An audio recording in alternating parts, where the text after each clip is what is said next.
Good afternoon, everyone. Okay, we have a special guest, as you all know, today. Today we have Mayor Landrieu, Mitch Landrieu, Infrastructure Implementation Coordinator, who's here to talk about one of the president's favorite things, Infrastructure Week. In fact, he loves this week or this decade, right? He calls it Infrastructure Decade. So that's what the president has coined it to be. So, Mitch, the podium is yours. I appreciate it. Thank you. Hey, everybody. Karine, thank you very much. I appreciate it. I thought maybe what I'd do is make a couple of comments, and then if anybody has any questions, y'all okay with that? All right. All of you may remember, but on November 15th, 2021, just a short 18 months ago, President Biden signed into law the Bipartisan Infrastructure Act, a $1.2 trillion once-in-a-generation investment in our nation's infrastructure and competitiveness. We say once in a generation because it hasn't happened in our lifetimes, and quite frankly, it may not happen again in the near future. As you know, this is a critical part of the President's Investing in America agenda, which is growing our economy from the bottom up and the middle out. We're making historic investments and delivering real results for working families across the country. This investment is not only creating good-paying jobs, but it's encouraging private investment, and it's creating new belief and confidence in the idea that when we come together, we can actually do really big things in America. While Infrastructure Week was a punchline under our predecessor, it is now a reality, and it is now, in fact, going to be our infrastructure decade.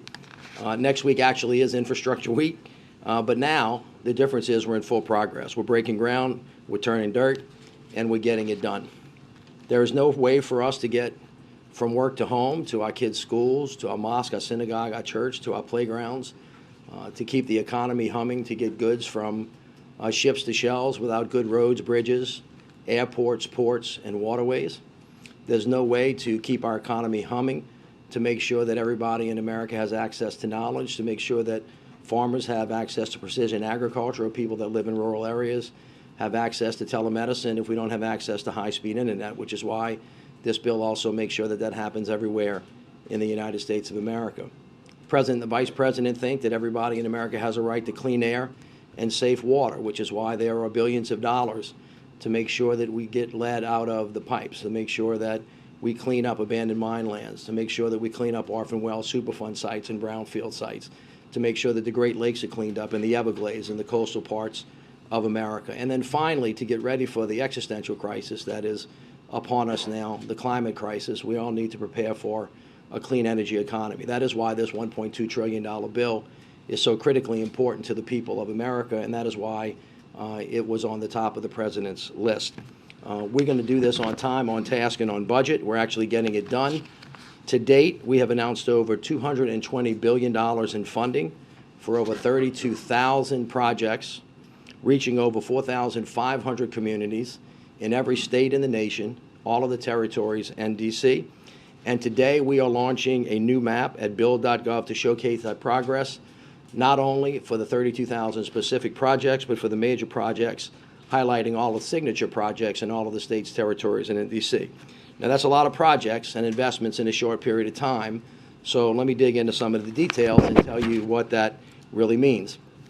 Under President Biden's leadership, we have begun repair on over 69,000 miles of roadway, over 4,600 bridges. We've invested in over 3,000 new clean transit buses and school buses for our kids. We have invested in hundreds of port projects, including 13 major port and waterway projects. We've begun construction on hundreds of airports, including 70 that are already getting terminal upgrades across the country and more.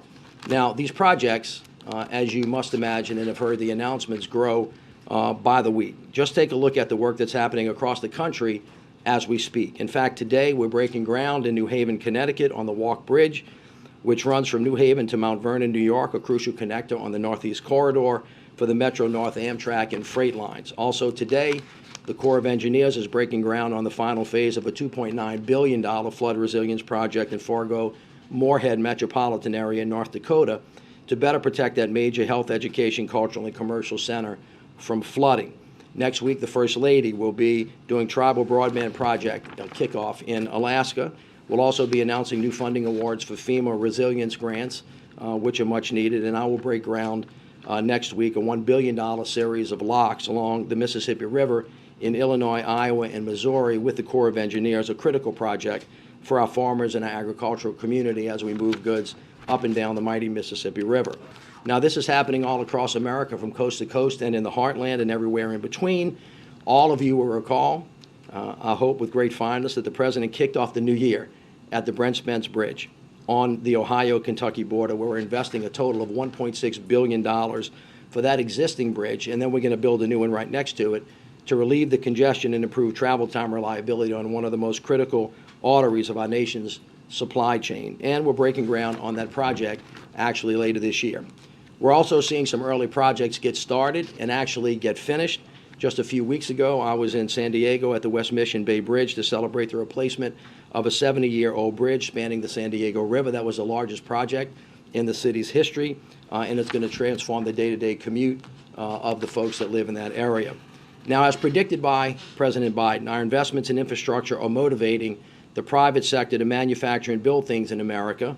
We are in the midst of a Made in America manufacturing boom all across this country, and we have the receipts. In fact, this administration's investments have now driven over $470 billion in private sector manufacturing and clean energy investments, which are creating good-paying jobs that don't require a college degree. And you have been read into all of those things. In particular, there have been major new private sector announcements in electric vehicle charging, EV battery, rail, fiber optic, and cable manufacturing since this infrastructure was signed just 18 months ago. Now, moving forward, our progress on infrastructure goes hand in hand with our economy's trajectory. You see, the foundation of a strong economy is literally our country's infrastructure. Our infrastructure is, in fact, the cornerstone upon which all else rests. And as the President often says and reminds us, when we invest in America, when we invest in ourselves, we win. So Infrastructure Week is a punchline, no more. It is here. President Biden and Vice President Harris have delivered.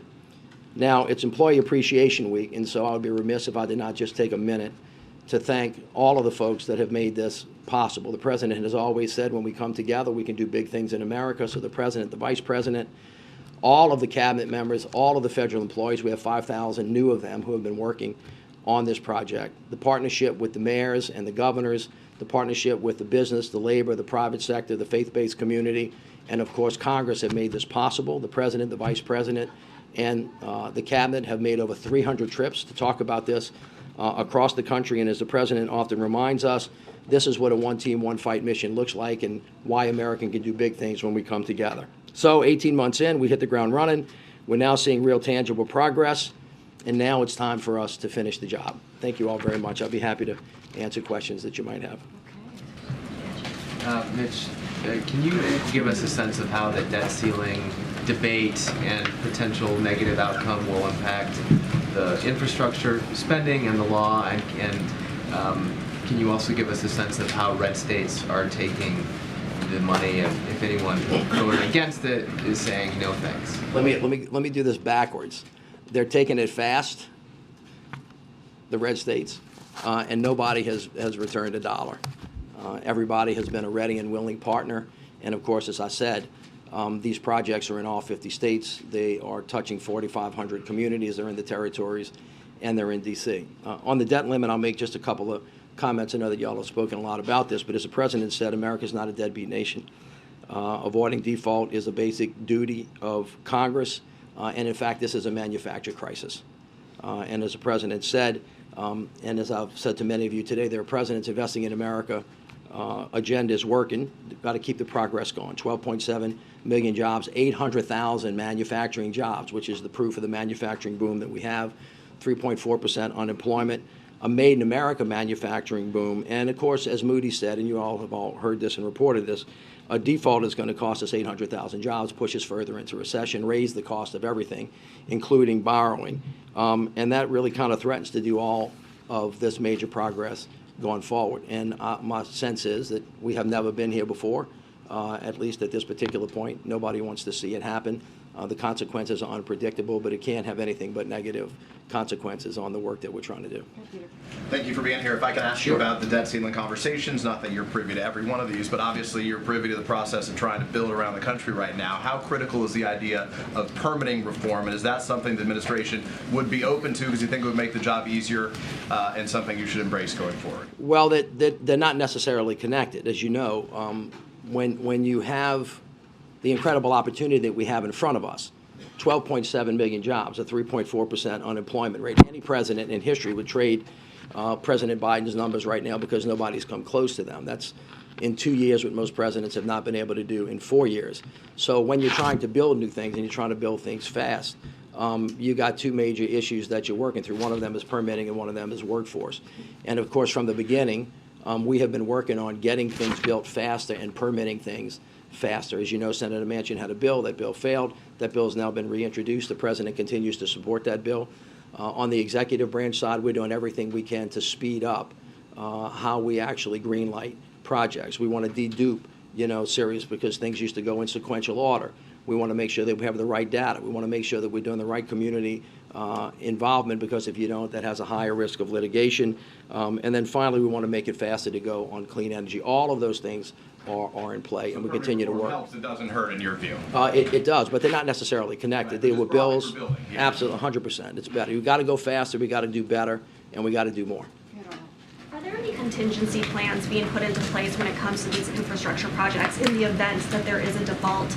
And then secondly, I know that you are talking to local officials across the country. You are a former mayor yourself. Have you had any conversations with mayors expressing concerns about the lifting of Title 42 and the impacts that's having in their communities? Well, the secretary was here yesterday on Title 42, and I'm going to let him address that, and Karine, as we go forward. I know I haven't had any conversations with them about that. But as it relates to contingency plans, let's just be kind of clear about this. A lot of the money that was in the infrastructure bill was forward-loaded and is not going to necessarily have an impact on specific projects, irrespective of what happens in Congress, unless Congress repeals the bill and there's no legislation to do that. However, remember, these things don't exist in isolation. So we have hired lots of new employees. If those employees have to stop working, that's a challenge.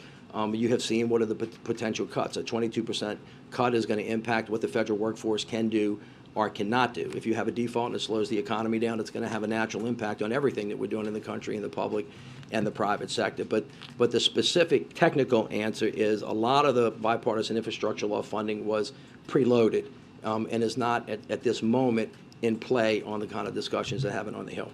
All right, two more. James. Thank you, Karine. Thank you, Mayor. Secretary Buttigieg has appeared where you're standing now and discussed how federal funds will be used to redesign urban areas that are assessed to contain infrastructure that was racist in its original design and its original execution. Are you collaborating with him on that effort? Are any of the infrastructure funds you're talking about being used for that purpose? Well, as you know, equity is really important to the President of the United States for the very simple reason that he thinks that unless we go forward together, it's hard to go forward at all. That's the first thing to remember. And this administration believes that diversity is a great strength, not a weakness, and that if we're going to do all of this stuff, it's not just a matter of justice, it's a matter of numbers as well. That's first. The second part of it is this. There are, in fact, highways, waterways, roadways. If you ask anybody in the African-American community or in communities of color, where do you live, they will often say, I live on the other side of. And it's usually a railroad track or water or a highway that split historic neighborhoods. There is, in fact, $4 billion both in the infrastructure law and the Inflation Reduction Act to fund a program that's called Reconnecting Communities. I was actually in Fort Lauderdale the other day looking at some of the damage from the flood that they had, and the mayor was showing me a railroad track that had separated two areas. Now, they have an option. They could run a highway across it, or they can build a tunnel underneath it to reconnect the neighborhoods. This administration thinks that historically underrepresented neighborhoods that have been split apart, families split apart, businesses split apart, they can be reconnected to actually heal the community and create greater economic opportunity is actually a very thoughtful thing to do. And so we're working on that, not only with roads and bridges, but with clean air and clean water, which is what Lead Pipe's about, clean air and clean buses, so that kids shouldn't be getting off of school buses drinking that exhaust like Linus, having that dust thing following behind him. All of those things are a part of the work that we're trying to do in the infrastructure law. So where the urban redesign piece of it is concerned, is it you or Secretary Buttigieg who enjoys final disposition over the allocation of those funds or the selection of the projects, et cetera? As the infrastructure coordinator, I don't have final disposition over anything. My job is to herd cats. And so as a consequence, what we've done is we've had 17 different cabinet level meetings working with each of the cabinet secretaries so they can coordinate their activity. I've asked each of the governors in the country on behalf of the president to appoint an infrastructure coordinator to help coordinate with us, and then I've talked to 1,700 mayors across the country so all of our teams can work. But all of the cabinet secretaries are the ones that are ultimately responsible for making the final decision on all the grant programs that come to them. And then, of course, the other half of this bill is formula funding, which goes out by operation of law. Last question. Sure. Thank you, Mayor, for being here. I have a question about the power plants and the administration's clean energy goals. Yesterday, about the EPA's new power plant regulations, U.S. Chamber of Commerce raised concerns about the carbon reduction goals, stating that they go too far too fast. They said that these rules could threaten power supply and raise energy prices, harming the entire economy. How do you make sure how will the Biden administration convince the business community that your proposal is viable and not harm the economy? Well, it's an excellent question, and I'm gonna send you to Administrator Reagan to answer the details of that question. But as a general rule for all of this, remember we're doing three things: we're building the team, we're getting the money out of the door, and then we're trying to tell the story. Everything requires a balance. It's all about timing. It's all about focus. With everything that we do, somebody will say you're going too fast. Somebody will say you're going too slow. Our job is to try to get it just right and to make sure that this economic boom that we're having is steady and stable, and that we continue to grow. As I will end where I finished, the president said this is the backbone, this is the cornerstone of the economy. He has created 12.7 million jobs. We have 800,000 manufacturing jobs, 3.4%. We have momentum now, and we ought not do anything or take any action that slows us down. Thank you all so much. All right, thank you so much, Thank you Mayor. for having me. Thank you. All right, a couple of things, and then the pool's going to have to gather at some point, and then we'll just continue. So this Sunday marks 1 year since a gunman killed 10 innocent Americans at a supermarket in Buffalo, New York. The President and First Lady are praying for those killed and for those who continue to bear the attack scars, both physical and mental. We're thinking, too, of an entire community that, like our country, was shaken by this attack, but then found unity, purpose, and resolve and emerging even stronger. This attack was a direct blow at the soul of the nation. More broadly, the President continues to take action to address these overlapping scourges. From issuing a first-ever national strategy for domestic terrorism, to signing landmark hate crimes legislation, to convening a historic United We Stand Summit at the White House. We have substantially increased federal resources to prevent and respond to targeted violence and terrorism. The President signed the first major gun safety legislation in 30 years and has taken more executive action to reduce gun violence than any other president. And yet, shooting after shooting tells us there is so much more work ahead to protect public safety, national security, and the fundamentals of our democracy. Last year, right here at this podium, when this had occurred, I shared the stories of the victims in this attack. Their stories are still with us. They were retired law enforcement, community figures, church volunteers, and substitute teachers. They were mothers and fathers, one of whom was out buying a birthday cake for his son. They were innocent people who had their lives senselessly stolen from them as a consequence of a toxic combination of hate and easy access to weapons of war. We also honor the bravery of those in law enforcement who responded quickly and with professionalism in Buffalo, and who risk their lives every single day to protect and serve their communities across America. And speaking of that, speaking of brave law enforcement officers today, the White House will welcome over 500 police officers and their families for a special open house tour in celebration of Police Week. Officers were invited through a diverse set of organizations representing and supporting police officers and will include members of local and state police forces from across the country, as well as members of the U.S. Capitol Police and the United States Secret Service. Today, the President is also proud to nominate Dr. Phil Jefferson, to serve as Vice Chair of the Federal Reserve Board of Governors. Last year, the Senate confirmed Dr. Jefferson to the Board of Governors in a strong bipartisan vote of 91 to 7. And we look forward to his swift confirmation as Vice Chair of the Board. In addition, the President is nominating Dr. Lisa Cook, who the Senate just confirmed last year, to an additional full term as a member of Board of Governors. Dr. Jefferson and Dr. Cook will continue to bring valuable insight, expertise, and continue to make sure that the Fed, at a critical time for our economy and families across the country. The President is also proud to nominate Dr. Adriana Kugler to serve as a member of the Board of Governors. Dr. Kugler is a highly qualified and respected economist with deep expertise in labor markets, worker mobility, and youth unemployment. She started her career at the Federal Reserve Bank of San Francisco, served as chief economist of the Labor Department, and was confirmed last year with bipartisan support to serve as U.S. Executive Director to the World Bank. These nominees understand that this job is not a partisan one, but one that plays a critical role in pursuing maximum employment, maintaining price stability, and supervising many of our nation's financial institutions. We are confident these nominees will help build upon the historically strong economic recovery we have had under the administration.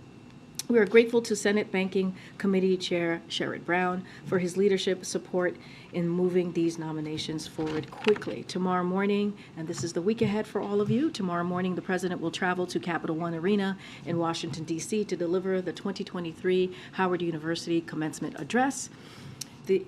The President will then travel to Rehoboth Beach, Delaware, where he and the First Lady will remain over the weekend. On Monday, the President and the First Lady will return to Washington, D.C. As we mark Police Week on Monday, the President will release a video to celebrate and honor law enforcement officers, including those who have given their lives in the line of duty as part of the National Peace Officers Memorial Day. On Tuesday, the President, the First Lady, and the Second Gentleman will deliver remarks at the celebration of Jewish American Heritage Month. The Vice President will also attend. On Wednesday morning, President Biden will honor 2021-2022 Medal of Valor recipients from across the country in the East Room for that ceremony. The Public Safety Officer Medal of Valor recognizes extraordinary acts of heroism and bravery on the part of our nation's public safety officers, represents the highest national award for public safety officers. The medal is awarded annually by the President to firefighters, law enforcement officers, or emergency service officers who have exhibited exceptional courage regardless of personal safety in the attempt to save or protect human life. Later, the President will travel on Wednesday next week. The President will travel to Hiroshima, Japan to attend the G7 Leaders Summit, May 18th to the 21st. The President and G7 leaders will discuss a range of the most pressing global issues, including the G7 unwavering support for Ukraine, addressing the dual food climate crisis, securing inclusive and resilient economic growth, and continuing to lead a clean energy transition at home and for our partners around the world. And before we take questions, I just want to take a minute to wish all the mothers in this room and across the administration, of course, across the country, a happy Mother's Day ahead of Sunday. As the President said in his presidential proclamation, recognizing this holiday across the country, mothers are caring for children, providing families, driving innovation across every field, serving at the highest levels of government, including in our military and across the administration, running companies, being journalists as well, let's not forget, and they're helping drive our economy forward. So this weekend and every day, we recognize the great strength and contributions of moms across the country, including the moms working night shifts and second jobs to support their families. It's why President Biden, Vice President Harris, and this administration are working to ensure all moms have the support they need and the opportunities they deserve by working to fully implement the President's maternal health blueprint, Blueprint, a whole-of-government approach to address the maternal health crisis, investing in child care providers through the American Rescue Plan, expanding the child tax credit, signing historic infrastructure, manufacturing, and clean energy legislation into law as part of the President's Investing in America agenda to create good-paying jobs for women in sectors where they have been previously underrepresented, ensuring women have access to and coverage of health care services, including behavioral care, and ensuring that new and expecting mothers can thrive in workplace through new legislation to bolster protections for pregnant workers and nursing parents. As much as I love serving as press secretary for the President of the United States, getting the word or being the name Mama will always be my favorite title. So it is a special day for many of us. I'm sure people here in this room understand. And so with that, happy Mother's Day. And Zeke, I know this time next year we'll be saying soon to be Happy Father's Day for you. So very excited. Thanks. That's great. The president was supposed to be meeting this afternoon with congressional leaders. Why was that meeting rescheduled, and can you give us an update on when it will be rescheduled to? Yeah, just to give you a little bit of an update on that. So as Speaker McCarthy said, this was a decision pretty much decided by all principals, and the president and the 4 congressional leaders will meet early next week. When we have a date, certainly we will share that with all of you. Staff will continue to meet. They're going to meet today and over the weekend, so that will continue. The meetings have been productive over the past few days, and leaders wanted to continue before they regrouped. Again, you know, as we've said, we're not going to certainly negotiate in public. We're going to let these conversations continue today. These are private conversations, and as we said, over the weekend. And once we have a date locked in for early next week, we certainly will share that with all of you. Can you clarify a little bit of what they are discussing, what they are in these meetings? I understand you don't want to negotiate in public. The president's position had been that there should be no negotiation around the debt limit at all. Congress should just raise it. So if the president says there should be no negotiation and they're talking, does that mean he's backed off his opposition to negotiating to raise the debt limit? No, not at all. He has been very clear. We are not going to negotiate over the debt limit. That is something that Congress should act on. That is their constitutional duty. What they have been talking about, again, I'm not going to get into the specifics, but we have talked about how Congress should get back to regular order, having those appropriations conversation, having the conversation of budget, and that is what the president said he is willing to do, willing to have that conversation. But again, we cannot have a default, and I'm going to be very clear, and you've heard this from other leaders as well, is that all of the 3 the 3 of the 4 have said that we have to avoid default. They've been very clear. We have to take default off the table. I will let you guess who was the 4th that did not say that. And then just on a different topic, HHS about an hour or so ago confirmed that an unaccompanied migrant, a 17-year-old boy, died in HHS custody a couple of days ago. Has been in custody for a number of weeks, we've been told. Has the president been briefed on that incident, and is there concerns that the system isn't prepared to handle all the people who are being interdicted right now at the border and maintaining custody, and as a result of the ruling tonight? Has he ordered any sort of investigation? So thank you for the question. It is sad news. It's deeply saddening to hear, and we are certainly aware of the tragic loss, and our hearts go out to the family. And it is, as I just mentioned, being a mother and celebrating Mother's Day on Sunday, it is very devastating news.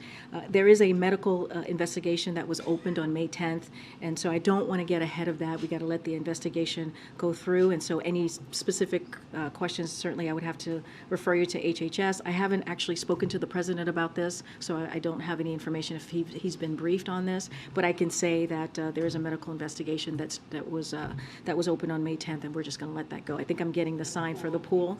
So if the pool wants to, which way they should exit this way, to the left. And would the president try to reach out to the family of So I don't have anything to preview at this time. Obviously, we are saddened, very saddened by this loss and by the news, and just don't have anything to share about an outreach from the president on this. Just to talk a bit more on the timeline of the debt ceiling, it's May 12th today. Treasury Secretary Janet Yellen has said a default could happen as soon as June 1st. Other forecasters, including CBO today, are backing up early June. What is the drop-dead date that the White House and Congress need to reach a deal so that a bill gets to the president's desk in time to avoid a default? So look, this should have happened a while ago. This is a manufactured crisis, as the president has said. You just heard from the mayor, who was just here at this podium. This should have been taken care of by Congress as their constitutional duty a while back. This is not a normal place for us to be, to have House Republicans hold our economy hostage. That is not a norm. That is not the norm. The regular order, as I just stated when Zeke was asking me the question, is that we're supposed to have a conversation about the budget. We're supposed to have a conversation about appropriations. We're not supposed to be here at this moment where we're still waiting for Congress to do something that has been done 78 times since 1960. But we are here in this moment, so what is the level of urgency to There get this done? is a lot of urgency. Obviously, there is a lot of urgency. We're talking about potentially millions of jobs being threatened because of what House Republicans are doing. We're talking about potential devastation to our retirements account for American families. So this is an incredibly important point that we're in. That's why the president has used his bully pulpit for the past several months, since February, saying Congress needs to act. Congress needs to move forward. Congress needs to do their constitutional duty. So we're going to continue to do that. I just said 3 of the 4 that met with the president on Tuesday said that default should be off the table. So we're all on the same place.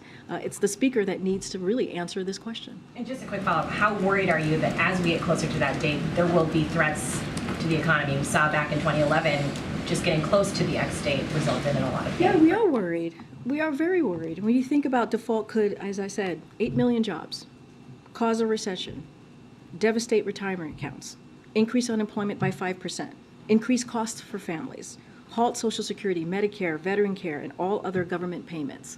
Those are the things that could happen if this threat that House Republicans have put forth moves forward. I mean, yes, we are very concerned about this. You're outlining the impacts of a potential default, but at what point should Americans at home start preparing themselves for these impacts? Look, we're hoping that it doesn't get to that. We really are. That's why we've been very vocal. The president has been very clear. That's why he had this meeting on Tuesday, to be straightforward and frank. You know, this president is not afraid to be really honest, and that's why he went to New York to speak directly to the American people, to let them know what's at stake. So, look, we hope that this is not going to happen. We hope that the speaker agrees with the other 3 leaders in Congress and take default off the table. The president has said that he's likely going on this foreign trip, but it's a possibility he would stay behind. What would trigger that decision for him? What I can say right now, Arlette, is that he's expecting to go. I can say that for sure in this moment, that he's expecting to go. If I could on Title 42 really quickly, you know, the president's answered questions about Title 42, but we haven't seen him hold a formal event to talk about this. He had that meeting yesterday with Blinken and Austin Mayorkas, which was behind closed doors. Why not have the president out there speaking about Title 42 and the expectations that people should have around it? So the president took more than 40 questions this week alone. It's not even bad. Well, no. But he took your questions twice this week and answered many of those questions on Title 42. He answered the questions that you all asked. And I think that's an opportunity for the American people to hear directly from him. A week ago today, he sat down and had a one-on-one interview with one of your colleagues here, not here, but clearly in one of the networks here, and talked and was asked about Title 42. So the American people have heard from the president when we were in New York, and again right when after the meeting, you heard directly from the president after the meeting that he had with the Big Four, if you will, and he gave remarks and then took questions. So the American people have heard directly from him, especially when he laid out how that conversation went with the Big Four. Go ahead, Joey. Thanks, Karine. You described the discussions this week between White House officials and congressional staff as productive. What from those talks do you believe is pointing to the signs of progress? I'm not going to get into details of private conversations. What I can say is from just a little bit of what I can give you is that it's been productive. It's been continuing since the Big Four met on Tuesday. They're going to meet today. They're going to meet over the weekend, and I think that should kind of tell you that the conversations are going in the right direction. I just don't have more to share about the private details of the meetings. White House open to spending caps on future discretionary spending as a way to perhaps appeal to Republicans who have been demanding cuts in a package? Appreciate the question. I'm just not going to negotiate from here. Do you think that right now we're closer to some sort of agreement than we were at the beginning of the week? I'm just not going to get into negotiations from here. Okay. Thank you, Karine. The president said that he would stay in town until this gets finished, and you said today that he is expected to leave for Japan on Wednesday morning. So does that mean you are confident that this is going to get done before Wednesday morning? We're confident that the conversations, at least as it relates to the budget and the economy, as we said, we have to get back to regular order and have those conversations. And the president has said he's willing to negotiate and happy to debate about his budget versus Republicans' budget. Remember, his budget is going to cut the deficit by $3 trillion over 10 years, and it's going to invest in America, which is what the president truly cares about, and we've seen him do the last 2 years. So, look, where he's expected to go, we're going to continue to have conversations. He's going to continue to tell Congress to do their job. It's their constitutional duty to deal with the debt limit, as they have done 78 times since 1960s. None of that has changed. And so, again, expected to go, and I'll leave it there. Has the marker for whether he will stay in town changed? Because initially he said, until this gets finished. Now it sounds like you're saying, as long as there's progress being made. No, I'm not. No, that's not what I'm saying. I'm saying that I spoke to the president about this. He wanted all of you to know that he is expecting to go. That's where I will leave it. I'm not going to go into private discussions. I'm not going to go into negotiations. I'm not going to do that from here. What I can say is that the president, from him, and wants all of you to understand and know, and wants me to communicate that he's expecting to go next Wednesday. Follow up on Title 42. You said that the American people have heard directly from the president. Why haven't migrants heard a message from the president or the vice president, either of them explaining the new rules or reiterating, what the secretary said yesterday, not to come here if you're not going to qualify for asylum? Where are they in terms of communicating with the people who are trying to come in? I think hearing from Secretary Mayorkas is a powerful messenger. He was at the border.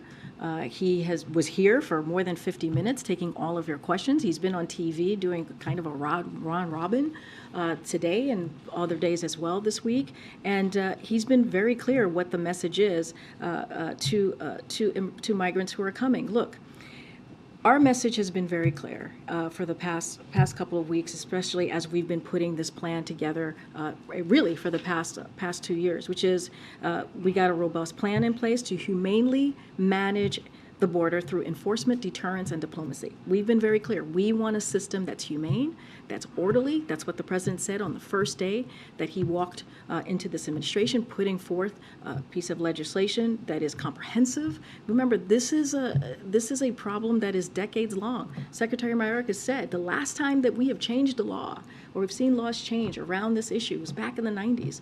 It is more than time to address this issue. The president is using the tools that he has in front of him to deal with this issue, and so he'll continue to do that. But we have to have Congress acting, and I think the president speaking very loud and clear this week, or taking questions from all of you, and also doing an interview and answering a question about Title 42 and immigration, how we're moving forward, I think is also important. Thank you. And thanks, Karine. Moved up in the world. Much better from up here. The weather is much better from up there. The CBO released new projections for the current economy, and this fiscal year we're projected a deficit of $1.5 trillion. Last year was $1.4 trillion. The president talks about cutting the deficit. What happened? So the president has a track record of historic deficit reduction. We have seen that, $1.7 trillion in the last 2 years. That is more than any other president has done in their first 2 years. So that is historic. That is, I should say, in recent years, and that is something that the president continues to be committed to, because if you look at his budgets, as I just stated moments ago, $3 trillion. That's what he said he's going to cut the budget in the next 10 years, so he is committed to that. And if you look at the Inflation Reduction Act, if you look at other pieces of legislation, it actually helps to cut the deficit. So the president is committed. And if you, just to do a little deep dive on the budget, it cuts $200 billion in spending by strengthening Medicare's power to negotiate for lower prescription drug prices. It cuts $30 billion in spending on tax subsidies on big oil companies. It reduces the deficit by $100 billion by fully funding the IRS, so there are enough agents to thoroughly look at the taxes of billionaires and others. Reduces the deficit by more than $1 trillion by making billionaires and wealthiest pay their fair share. That's what we've put forward. The Republicans in the House put something very different, the complete opposite, that's going to hurt American families by cutting veteran care, by cutting health care, and also making sure that law enforcement as well is cut. And so that's what they put forward, and this is the conversation that is happening right now with the staff members. Consumer sentiment went down to 57.7. It's a number, but it fell from a significant amount. Is the president concerned going forward that consumers are getting less confident about the economy as we go into the end of the year? So a couple of things. I'm glad you asked that question. So the University of Michigan's release actually cites the threat of default as a reason for the full faith in consumer sentiment. So kind of to Weijie's question, they're paying attention, or someone who asked me a question about have we talked enough to the American people, they're actually paying attention. They're listening to what's happening and what they're hearing from Congress, Republicans in the House, saying that they're going to threaten, essentially, not saying, but laying a plan that says they're going to potentially hold the American economy hostage. So the same way refusing to pay our bills would make a bank lose trust in you, Congress failing to pay our country's bills would make the world lose their faith in the United States. And that's what we're seeing from this particular University of Michigan's consumer sentiment. So does that number then make the president more likely to come to a deal on the debt ceiling? There's no deal to be had on the debt ceiling. There's no negotiation to be had on the debt ceiling. This is something that Congress needs to do. This is something that they need to act on. This is something that is their constitutional duty. The president has been very clear about that, very clear, and he will continue to do so. So, G7 question, assuming the president goes. Prime Minister Kishida said that one of the reasons... I heard that under your breath there. I'm assuming he's going. So, okay. The Prime Minister said one reason he wants to hold the G7 in Hiroshima is to draw attention to the threat of nuclear weapons. I know there's likely going to be some sort of joint ceremony with the G7 leaders acknowledging this, but I'm wondering, as the leader of the country that made the decision to use an atom bomb there, is President Biden going to give any separate remarks or have any separate acknowledgement of events there? So, Scott, I appreciate your question. We'll have more to share and more to preview in the upcoming days. So look, the president and G7 leaders are expected to discuss a range of the most pressing global issues, including G7's unwavering support for Ukraine, addressing the dual food and climate crisis, securing inclusive and resilient economic growth, and continuing to lead a clean energy transition at home and for our partners around the world. As soon as we have more details to share of what his day-to-day is going to look like on this trip, we will certainly share that and likely hold background calls as well with some of our policy experts in the NSC to lay out the specifics. Thank you, Karine. Can you tell us how many migrant children are presently in U.S. custody? I would refer you to the HHS. I don't have those numbers in front of me. The website has not reported any data on this since January, and they're typically reported once a month. So in light, especially of this migrant death of a child a couple of days ago, just want to know why that data is not there and if it's being kept somewhere else, if it'll be released to us. Well, first, as I will reiterate, as I mentioned to Zeke, who asked this question, our hearts go out to the family members. It is a devastating news and incredibly saddened to hear that news. There's a medical investigation that started on May 10th. That's we're going to allow that process to continue. As far as the data, that is something that comes from HHS, so I would have to refer you to them. Will the administration be working to track that down? Because especially after the New York Times report that HHS lost contact with 85,000 children over the course of the last 2 years and lost immediate contact with a third of migrant children, that data not being there is alarming. I expect the HHS to provide that data. That is something that they would have for you to share with you. I just don't have that data right at this time. On the ruling in Florida last night against these releases and the Biden administration's statement in that legal filing that 45,000 individuals are going to be in custody by the end of this month if we're not able to go forward with this process of releases. What's the backup plan now? So let me just say on the ruling that you just laid out to me. So look, the way we see that, it's sabotage. It's pure and simple. That's how that reads to us. The claims that CBP is allowing or encouraging mass release of migrants and is just categorically false. That is not what's occurring. That is not what's happening. And it is a harmful ruling, and the Department of Justice is going to fight it. That's what we're going to see, and we're going to continue to use every tool that we have to make sure that we are dealing with this issue in a humane and orderly way. And so just last night, ICE announced that it is adding thousands more beds.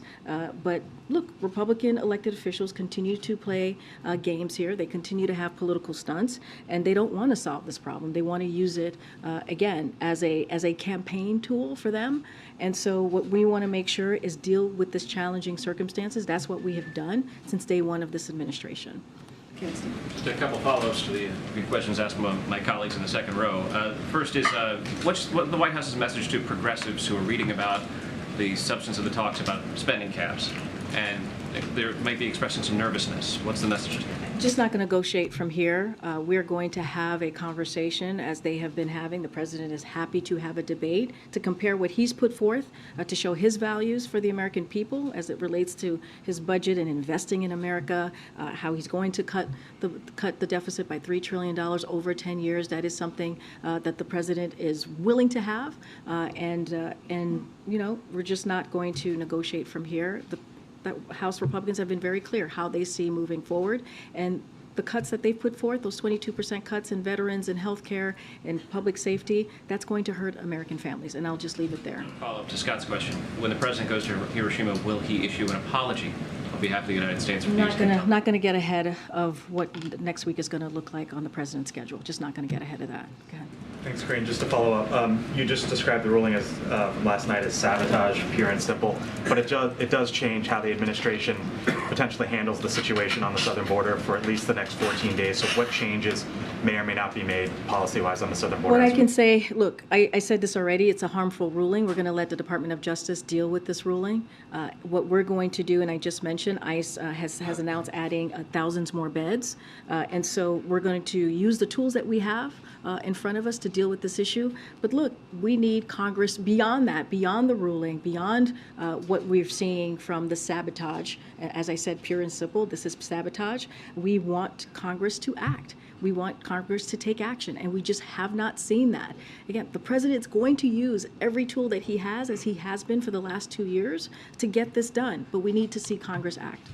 The ruling came from the state of Florida. The governor there, Ron DeSantis, commented about it today. He said, maybe it will prompt some introspection in the Biden administration. I doubt it very seriously. What they're doing is a total disgrace, so thanks to Florida for stepping up. So let me just lay out a couple of things that we have done the last 2 years. First of all, we're asking Congress to act. We've been very clear about that. The president put forth a proposal to fix this broken system that has been broken for decades. I mentioned how Secretary Mayorkas said, and we haven't seen new laws since 1990s. And so the president requested additional funding to prepare for this transition, both as part of his first and second budget request, and again this past December. Another thing that we have done is the president has done is diplomacy. We work to restore our alliances with key partners across the Western Hemisphere. You have seen the type of diplomacy that we've been able to do with our Western Hemisphere partners to deal with this issue. The 20 leaders, let's not forget, that met in California just the end of last year. World leaders, they came and they signed onto the Los Angeles Declaration for Migration. That was really important. We've worked with Mexico. We've worked with Colombia. We've worked with Canada. We've worked with Spain and others to step up enforcement, expand legal pathways, and more. So we're doing that. We've expanded legal pathways. We're surging also resources to the border. All of these things are incredibly important. And let's not forget, we also have the bipartisan infrastructure law that helped harden our ports of entry. So this is what we've been doing for the last 2 years. And so, again, what we're seeing from Republican officials is completely shameful because it's political play. That's what we're seeing. I think I'm about to be pulled. Okay, I'm going to do one last one. Go ahead. Thanks, Karine. Just to follow up on your comment that the decision was sabotage. To be precise, are you saying that the Florida Attorney General was attempting to sabotage your policy, or the Trump-appointed judge in Florida? So here's what I'll say. I won't go into specific person. I can say that migrants who do not have a lawful basis to remain will be quickly removed, just like 1.4 million migrants who were expelled last year alone. So that's the truth, right? But even before Title 42 lifted, the Attorney General of Florida filed suit to sabotage our effort to humanely and effectively manage the border. And so that's what we've been seeing from Republican officials over and over again for the past several months. Instead of trying to deal with an issue or talking to the federal government how to deal with an issue maybe in their state or in their city, they don't do that. They actually sabotage what we're trying to do. And I just laid out what we have been doing, what this president has been doing for the last 2 years, expanding legal pathways, surging resources to the border, making sure that our diplomacy was back on track after what we've seen that was devastated by the last administration from the president. So we're going to continue to do that, use the tools that we have in front of us to deal with a real challenging issue. And that's what you've heard from Secretary Mayorkas, you've heard from Department of State, you've heard from DOD for the past several weeks of how seriously we're taking this issue now that Title 42 has been lifted. Thank you, everybody. See you next week. Thank you, Karine.